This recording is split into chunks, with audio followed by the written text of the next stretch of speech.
Hello friends, welcome to my channel. ఈరోజు నేను ఈ వీడియోలో ఒక క్వశ్చన్ రైజ్ చేయాలనుకుంటున్నాను. ఒక మధ్యతరగతి కుటుంబానికి చెందిన వ్యక్తిగా ఈ క్వశ్చన్ నేను రైజ్ చేస్తున్నాను.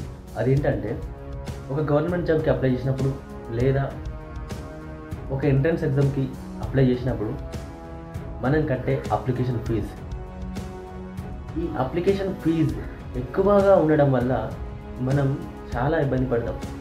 దాని గురించి నేను మాట్లాడుకుంటున్నాను. ఈ వీడియోని చివరి వరకు చూడండి. ఫస్ట్ ఆఫ్ ఆల్, ఈ ఫీజులు ఎందుకు ఉంటాయి అంటే, మనం ఏదైనా ఎగ్జామ్ రాయాలంటే ఆ ఎగ్జామ్ని కండక్ట్ చేయడానికి గవర్నమెంట్కి కొంత ఖర్చు అవుతుంది.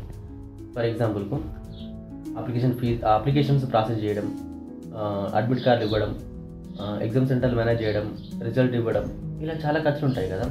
ఈ ఖర్చులను మేనేజ్ చేయడానికి ఈ అప్లికేషన్ ఫీజు అనేది పెడతారు. అలాగే సీరియస్ క్యాండిడేట్స్ మాత్రమే అప్లై చేయాలి అని డిసైడ్ చేయడానికి ఈ అప్లికేషన్ ఫీజు హెల్ప్ అవుతా అని కొంతమంది అంటారు.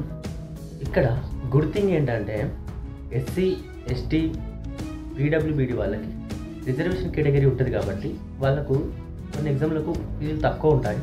అసలు కొన్నిటికి అసలు ఫీజులే ఉండదు. ఇది ఒక గుడ్ థింగ్. కానీ అసలు ప్రాబ్లం ఎక్కడ ఉంది అంటే, ఓబీసీ అండ్ ఓసీ కేటగిరీస్ వాళ్ళకి. ఎందుకంటే వీళ్ళకి చాలా ఫీజులు ఎక్కువ ఉంటాయి. ఫర్ ఎగ్జాంపుల్కు అప్లికేషన్ ఫీజు తీసుకుంటే ఎస్సీ, ఎస్టీ వాళ్ళకు, పీడబ్ల్యూబీడీ వాళ్ళకు మ్యాక్సిమం 500 వరకు ఉంటాయి.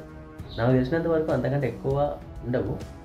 మరి బీసీ, ఓసీ వాళ్ళని చూసుకుంటే వాళ్ళకి అప్లికేషన్ ఫీజు మ్యాక్సిమం 1000 వరకు ఉంటాయి. ఒక ఇయర్కి 2 అప్లికేషన్ చేస్తే మ్యాక్సిమం ఒక 1000 వేసుకుంటే 2000 అవుతుంది.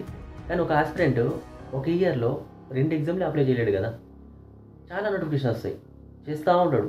ఇప్పుడు ఒక ఇయర్కి 10 నోటిఫికేషన్ రిలీజ్ అయితే అది అప్లికేషన్ పెట్టాలంటే మినిమం 10,000 రూపాయలు అవుతాయి.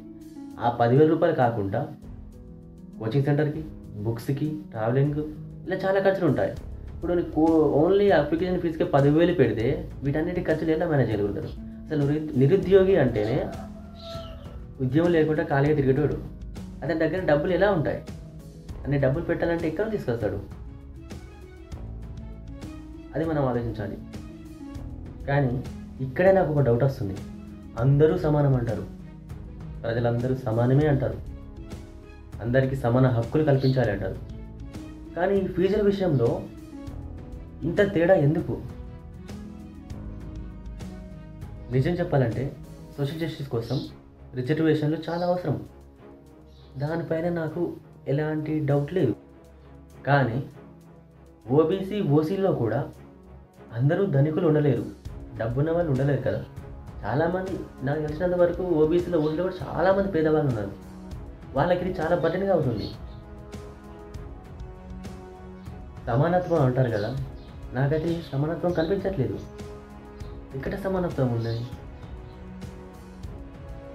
ఇది నాకు తెలిసి ఈ ఫీజులు సమానత్వం కాదు, భేదాలు సృష్టిస్తుందో అని అనిపిస్తుంది.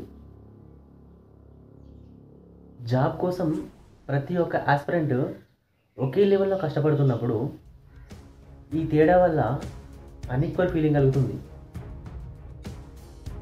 నిజం చెప్పాలంటే ఈ రిజర్వేషన్ కేటగిరీ పాలసీ వల్ల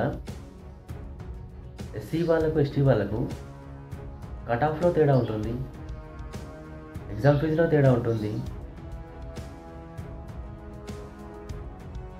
ప్రతి విషయంలో వాళ్ళకి కొంచెం బెనిఫిట్ ఉంటుంది. కానీ ఓబీసీ, ఓసీ వాళ్ళ చూసుకుంటే అప్లికేషన్స్ ఫీజు ఎక్కువనే, కట్ ఆఫ్ ఎక్కువనే. ఎందుకు ఇంత తేడా?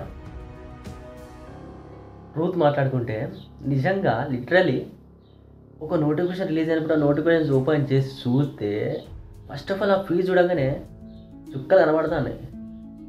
బ్యాంకులో అయితే 850 రూపీస్, ఎస్సీ, ఎస్టీ వాళ్ళకు 175 రూపీస్ ఉంటుంది. చాలా డిఫరెన్స్ కదా. ఆ డిఫరెన్స్ కూడా పక్కన పెట్టు. మళ్ళీ అందులో వేకెన్సీస్ ఎక్కువగా ఉన్నాయా అంటే అది ఉండదు.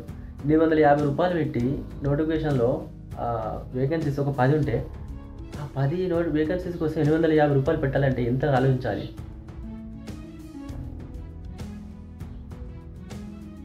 నిజంగా భయం అవుతుంది, అప్లికేషన్ చేయాలంటే భయం అవుతుంది. ఆ ఫీజు చూడంగానే ఇది మనకు వచ్చేది కాదురా, వదిలేద్దాం, గంత ఫీజు ఎడబెడతాం మనం అని అనిపిస్తుంది.